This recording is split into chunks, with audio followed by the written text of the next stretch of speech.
This message comes from NPR sponsor Discover. Discover will automatically double all the cash back you've earned on your credit card at the end of your first year with Cash Back Match. It pays to Discover. See terms at discover.com/credit card. Hello, hello. I'm Brittany Luce, and you're listening to It's Been a Minute from NPR, a show about what's going on in culture and why it doesn't happen by accident.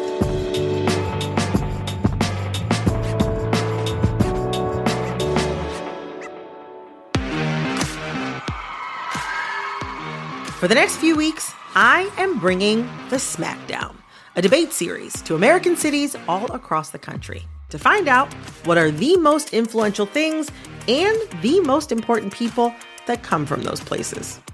I'm debating who and what are the greatest of all time. Today's cage match is being held in Miami, Florida.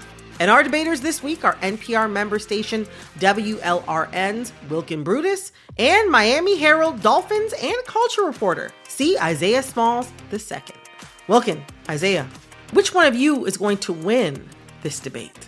I mean, it's Wilkin Brutus. I think you introduced me as the winner already, so we might as well. Oh, okay. I don't remember that part, but maybe. No, I think you misheard that. I think she said that you were the loser. Okay, I didn't say that either. Well, how this debate is going to work. We have two categories. We will each select a contender for each category.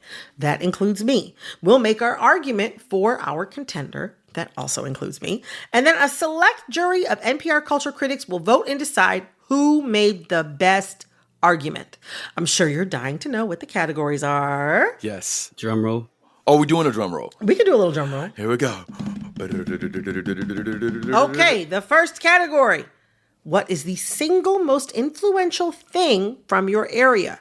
We are talking about a cultural object. It could be a music genre. Maybe a food came from there. We're talking anything from the Miami and South Florida area. Got it. Okay. Well, our second category. Who is the most important person that comes from your area? Maybe it's an artist, a politician, could be your neighbor. I don't know.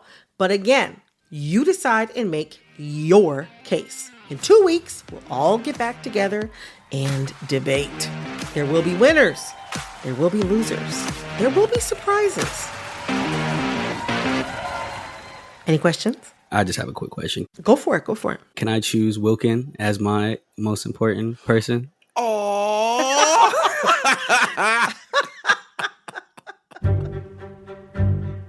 Wilkin and Isaiah know the rules. They know the stakes. And I gave them 2 weeks to scour the archives, call their sources, and decide who are the most important people and things from the Miami area.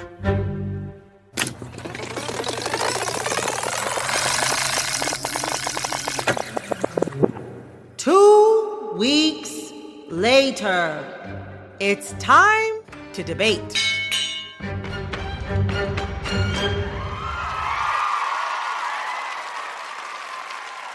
All right, without further ado, our first category. Bring it on. What is the most influential thing to come from the Miami or South Florida area? Wilkin, you are up first. All right. For my pick, I'm going to put you feet away from royalty in an upscale room where Black legends held court, where Louis Armstrong or Cab Calloway or Ella Fitzgerald and James Brown would appear for a night and perform and party to the break of dawn. I feel good. I knew that I wouldn't. Look no further than the legendary Sunset Lounge in the Northwest Historic District in the city of West Palm Beach. For Black folks, the Sunset Lounge was the go-to spot during Jim Crow segregation, y'all, where Black professionals, teachers, doctors, lawyers, business people would congregate and dance to some of the greatest musicians who wrote the great American songbook. When I hold you in my arms, I know that I can't do no wrong. And when I hold you So the Sunset Lounge is notable because it was a key link in the Chitlin circuit, all right, whose venues ranged across the country, from concert halls to tobacco barns. I never heard of that. Okay. But whether a barn or concert hall, it put you face to face with some of the greats. And the Sunset Lounge was, I would argue, one of the most preeminent sites. Now, I want you to grow an afro real quick. It's not hard. Okay. I got one. It's just braided. I got one today. Okay. Just imagine for a moment the high ceilings lit up with neon lighting, filled with 1,000 people, men in their tuxedos, women in their colorful gowns. I mean, everyone dressed to impress. Two-stepping on the crowded ballroom floor. Imagine the second floor, a mezzanine and elevated stage where people got a glimpse of legends Count Basie or Duke Ellington.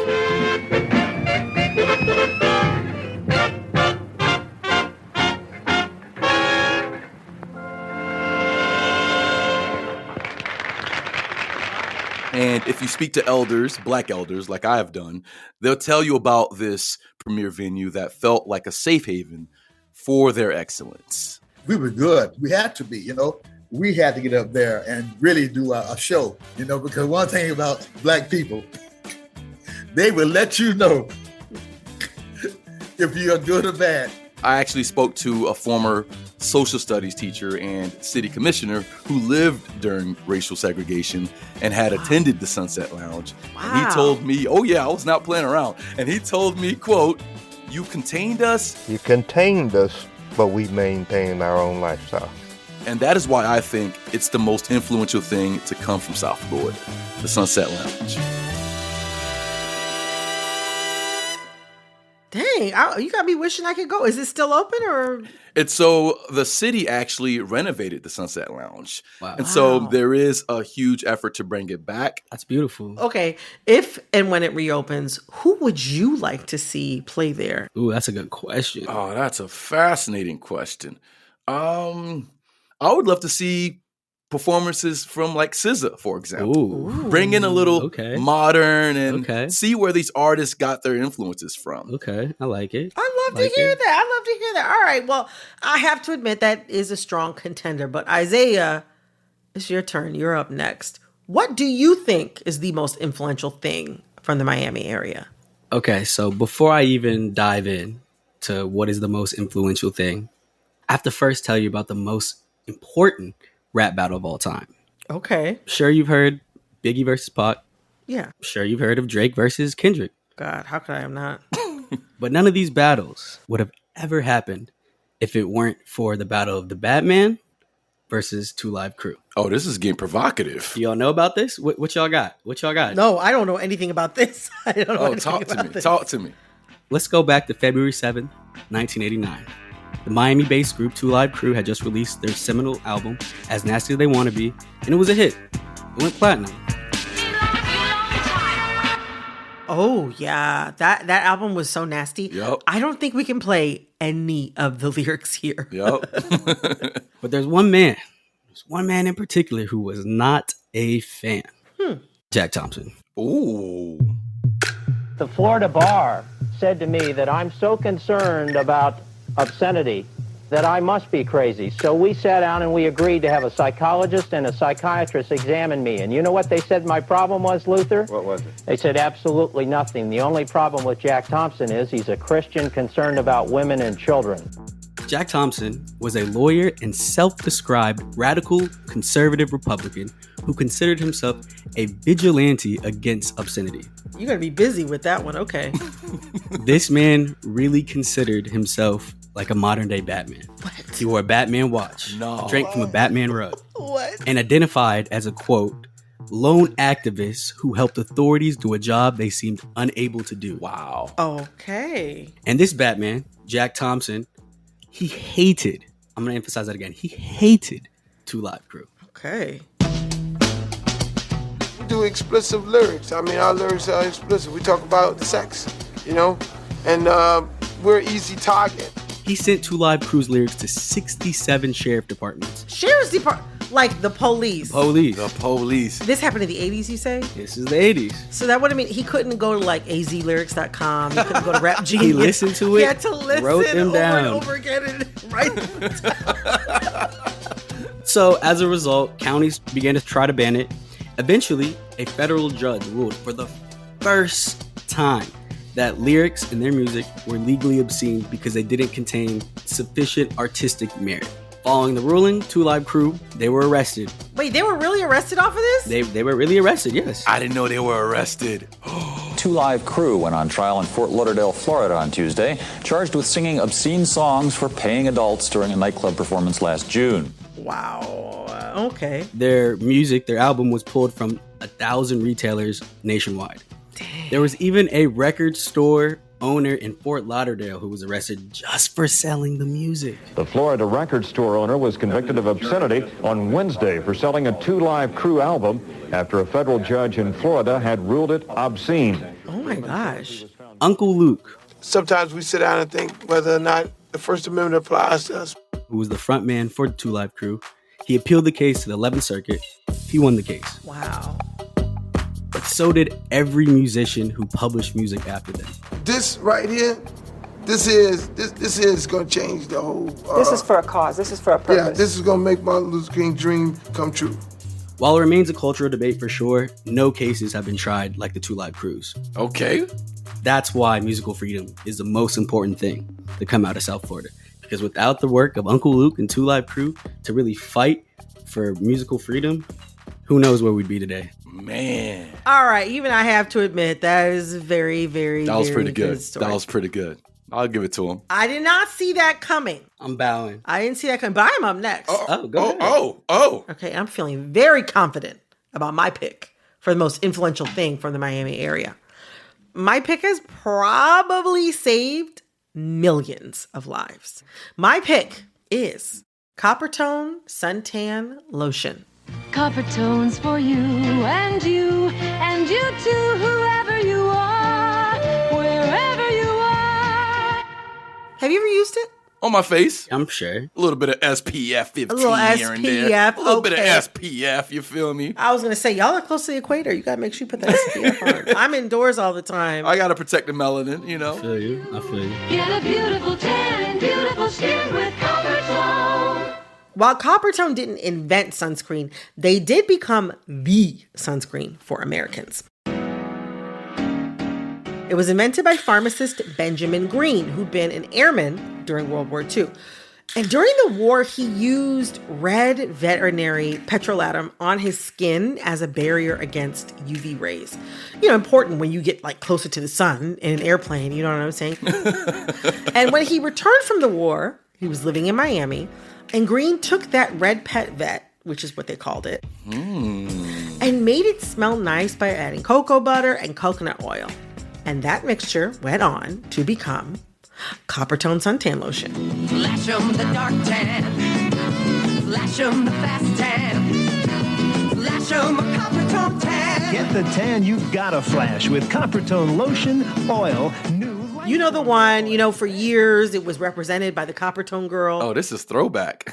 And not so fun fact, the OG Coppertone logo before the Coppertone girl was an image of a Native American chief. Oh, wow. Yeah, yeah. And actually, if you look back and you Google it, you can see in some old logos, it says, "Don't be a paleface." So that's something. That's something. But terrible logos aside, today the global sunscreen market is valued at upwards of $11 billion and is projected to grow at least 4% each year. I mean, and that doesn't surprise me. I put it on at least once a day, every single day. It's key to protecting your skin from the sun's harmful UV rays. And the American Academy of Dermatology recommends that everyone wear it daily. So you're saying my SPF 15 is working? Is that what you're... Yeah. Okay. All right. Now, is it doctor recommended that everyone go to the Sunset Lounge, or that everybody know that Two Live Crew is one of the reasons that we can listen to unbleeped, creatively unfettered music to this day? Oh, the shade, pun intended. I'm just asking questions. I mean, you're right. Wow. All right. Well, we've all selected our fighters. Wilkin, you chose the Sunset Lounge. Isaiah, you chose musical freedom. And I chose sunscreen. The NPR Select Jury has declared that Isaiah has picked the most influential cultural object to come from South Florida, musical freedom.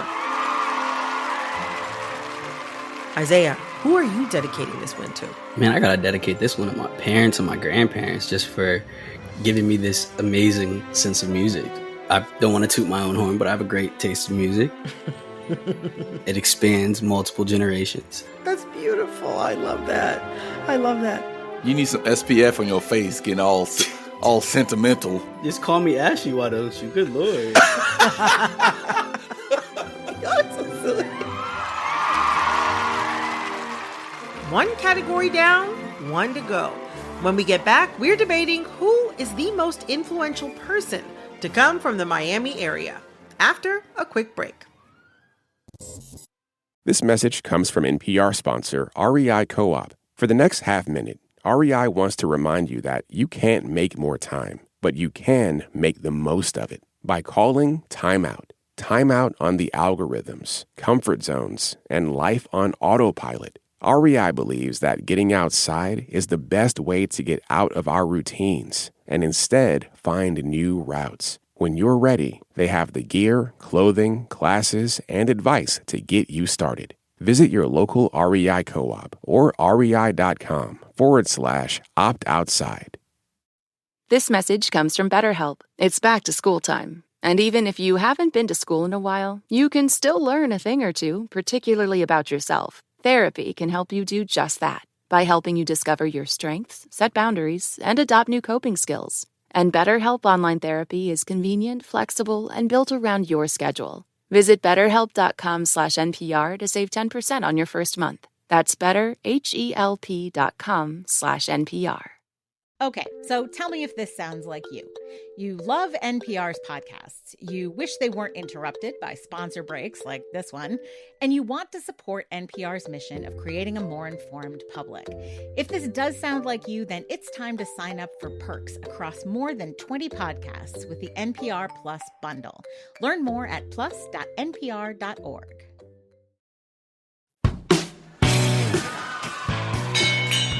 So it's time for our next category. Who is the most important person to come out of South Florida? Maybe it's your mom, a politician, or an artist.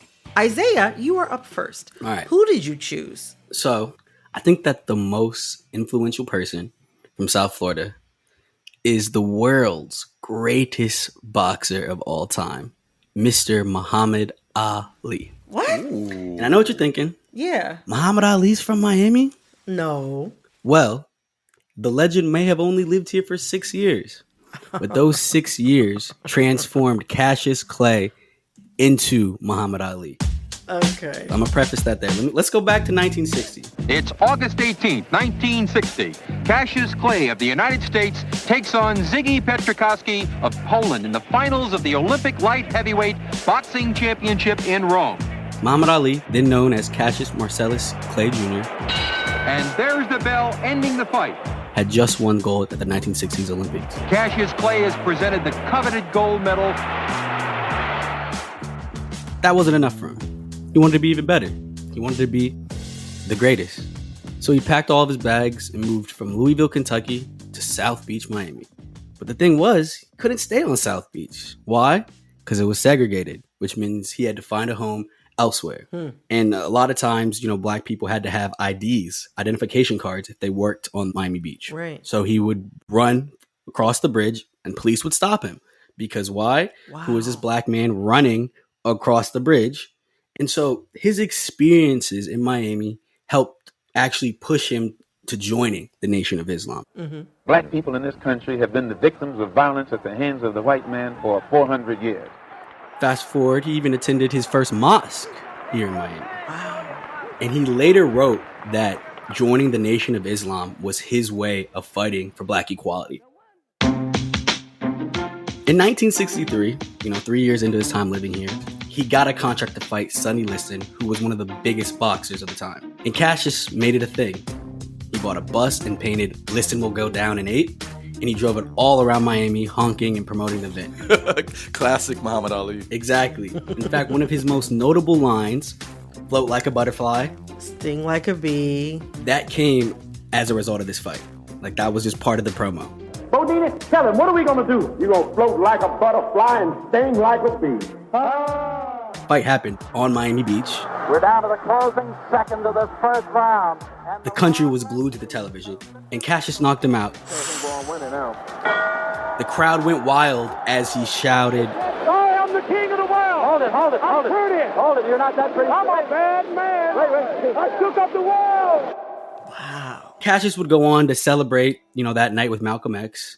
And the next day, he actually would publicly announce that he was a member of the Nation of Islam. My prayers, my sacrifices, my life, and my death are all for Allah. Soon after, he would denounce his name, Cassius Clay, as a slave name. Muhammad means worthy of all praises, and Ali means most high. Do you intend to fight under that name? Yes, sir. I want to be called by that name. I write autographs with that name. I want to be known all over the world as that name. Muhammad Ali would leave Miami in 1966 and would go on to be the best fighter that ever lived. And I don't even need to make an argument for the boxing career. We already know he's the GOAT. Mm-hmm. There's literally an 800-page book entitled The GOAT. Yup. However, I believe Muhammad Ali is the most influential person to come from here because his time here helped shape the man that came here as Cassius Clay but left as Muhammad Ali. Wow. Ooh. Okay. I will say, when you said Muhammad Ali is from Miami, that raised some eyebrows. I know it did. I know. And even when you said he lived there for 6 years, I'm like, okay, 6 years, and what happened then? But when I started going down the list, he did a lot in those 6 years. I'll give it to you. That list speaks for itself. It tends to happen when you move to the beautiful state of Florida. Your life blooms. Your life blooms, All right. Well, that was actually a very beautiful and moving story, I have to say. A tough one to follow, but Wilkin, you are up next. Who do you think is the most important person to come out of South Florida? What you got for me? Oh, I got a lot for you, Isaiah. Right. Talk about what you got for me. All right. So when outsiders think of a Florida man or a Florida woman, they typically think of someone wrestling with an alligator in the middle of a Category 5 hurricane. There could be some truth. Okay. But I'm here to introduce to you the Florida woman. There are no alligators, no hurricanes, just 23 Grand Slam titles.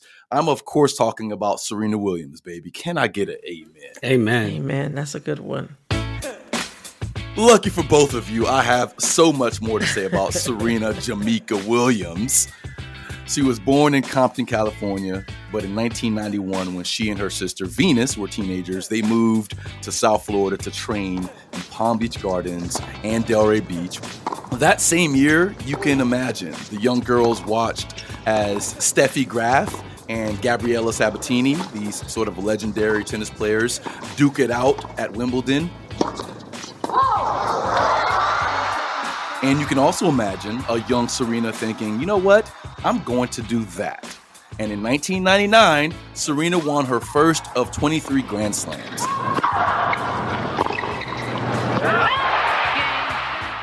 Serena, the start of this tournament, you said, I'm tired of losing early in Grand Slams. This is my event. Congratulations, you proved correct. Yes.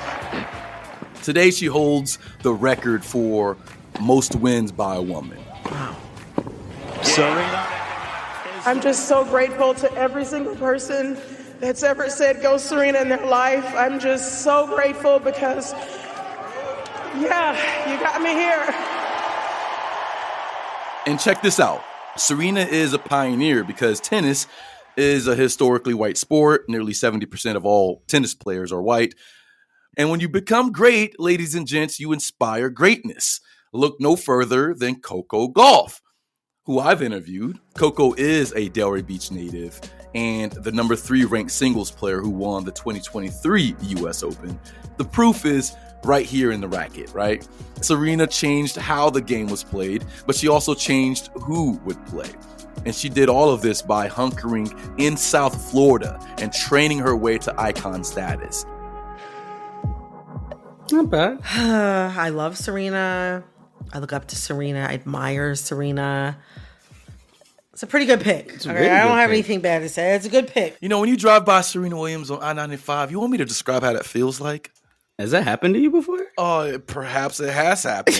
If it did happen to you, what was that like? I wasn't honking and throwing my dreads out the window and little head nod. You know, I wasn't doing all that. Perhaps, maybe not, maybe so. Who knows? It sounds like this has never happened to you before. It sounds like it did happen. It sounds like it did happen. All right. Palm Beach Gardens. Well, look, before we get too deep into y'all's back and forth, I'm going to get to my pick. Whatever. Go ahead. Okay. Go ahead. I think y'all are in trouble because I think that the most influential person from the Miami area is the queen of Miami herself, Trina. And don't be scared, cause if you're curious, just ask me, yo. It ain't nothing, cause it comes quite natural, cause I'm the baddest chick. Okay. The baddest. I ain't mad at that. The baddest.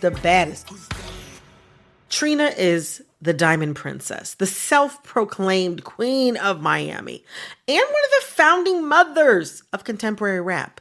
She rapped so that y'all could wap. It's a slight mispronunciation of wap, but I just wanted to make it rhyme. Y'all get it. You see what I did? I saw what you're going there. I liked it.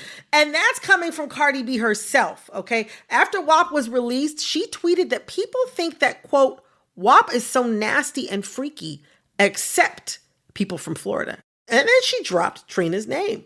And that's because Trina laid the groundwork for women rappers today. But how? Well, let's take it back to the 90s, to 1998. Katrina Laverne Taylor was studying to get her real estate license, and one night when she was hanging out with a few friends, she got a phone call. It was her buddy, Trick Daddy. And he was like, "What you guys doing?" He said, "Come to the studio." He was working on his album, www.thug.com. Love it. And he needed a woman. He needed a woman's voice on there. We were the only ones in the studio. Just me and my friends. I made him get out. I was nervous. I didn't want to do it in front of him. So I just had the girls in there like, so if I sounded crazy, they could be like, "Nah, that's lame. You ain't gonna say that. You gotta say it like this." And that night, she laid down her verse. And, oh my Lord, the rest is history. Better keep it hot like me. Keep you coming back like me. How you feeling like Joe to see? Now you don't know now. You don't know now. You don't know now. Exactly. Trina landed her own record deal that night, and she would go on to continue liberating women on the mic. Her debut album was called The Baddest B.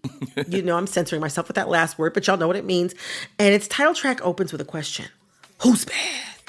And then Trina lays out her mission statement. I'm representing for the misses. All eyes on you bitches. She's representing for the girls. She's putting on for the girls. I was raw, unapologetic. I stood on what I meant. I believe in who I am. The game didn't make me. I made the game. I made it. Trina changed what it meant to be a black woman on mic. She was raunchy but for herself, not for the male gaze. It was about her feeling good. I credit her with ending the ride or die era for women in rap, where they had to have a male co-sign their pleasure and good looks. And without her, we wouldn't have legends like Cardi B or Megan Thee Stallion, or honestly, Bad Gal Riri, okay? All of these women are made in Trina's image. I mean, look, the city, it's a direct line from Trina to the City Girls, okay? It's heritage at this point. Heritage at this point, okay? And that's why I think that she's the most influential person from the Miami area. I'm not mad at that, honestly. I've wrote a few articles literally saying just that, so I can't even protest. Like, see, I love it. I can't. I literally can't. I love when I'm right. I love when I'm right. I can't. Well, we've all selected our fighters. Isaiah, you went with Muhammad Ali. Wilkin, you chose Serena Williams. Legendary. Legendary, very true. And I chose also another legend, Trina. Well, the NPR select jury has voted, and they decided that the most influential person to come out of the Miami, South Florida area is Serena Williams. Wilkin, who are you dedicating this win to? Merci beaucoup, merci beaucoup. Thank you. I am dedicating this to all of the black parents, the black fathers, black mothers who have instilled a value system in their children's lives, not just student athletes, but all of their kids. I like that.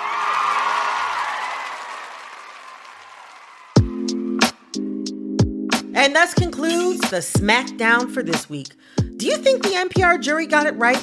Let us know who you think should have won by commenting on this episode in the Spotify app or by leaving a review on Apple Podcasts. And Wilkin, Isaiah, thank you so much for teaching us all about the amazing things that have come from your neck of the woods. Thank you. Thank you for having me. Appreciate it. That was WLRN's Wilkin Brutus and the Miami Herald's C. Isaiah Smalls II. And buckle up, because next Tuesday, the Smackdown is headed to Tulsa, Oklahoma. Yeehaw, y'all. Yeehaw! Last week, I asked you to share a culture recommendation that you're feeling right now. Our recommendation this week comes from Melissa.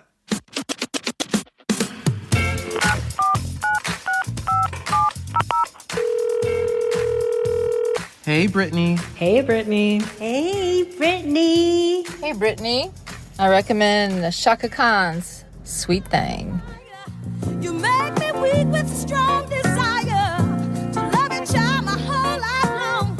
Be it right or be it wrong. Just saw her in concert in Iowa City, Iowa, and I don't know if it's Prince's acoustic set or NPR's Tiny Desk concert, but this has become a full audience participation tune, and she's still bringing it at age 71, and I highly recommend.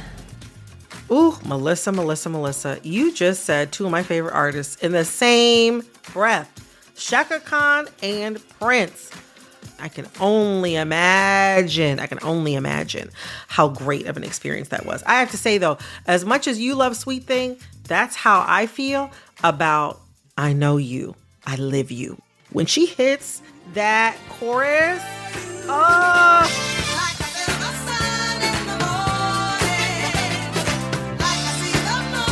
when I play that, I always have a good day. And Melissa, thank you so much for calling in with that fabulous recommendation and getting me into a Shaka groove today. Oh, what a beautiful, beautiful addition to my day. And if you, listener, want to be heard on the next Hey Brittany, you can send a voice memo to ibam@npr.org. Or, you know what? I'm feeling friendly today. So you can give us a call at the show's brand new phone number. You can call me at 202-403-0299. That's 202-403-0299. Can't wait to hear from you.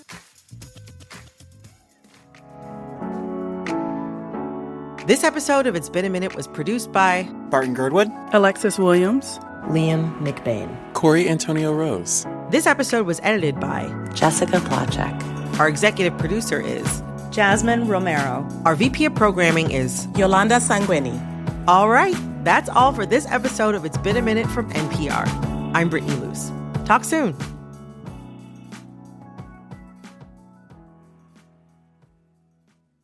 This message comes from NPR sponsor NetSuite. The less your business spends, the more margin you keep. But today, everything costs more. Head to netsuite.com/story to learn how smart businesses are graduating to NetSuite by Oracle.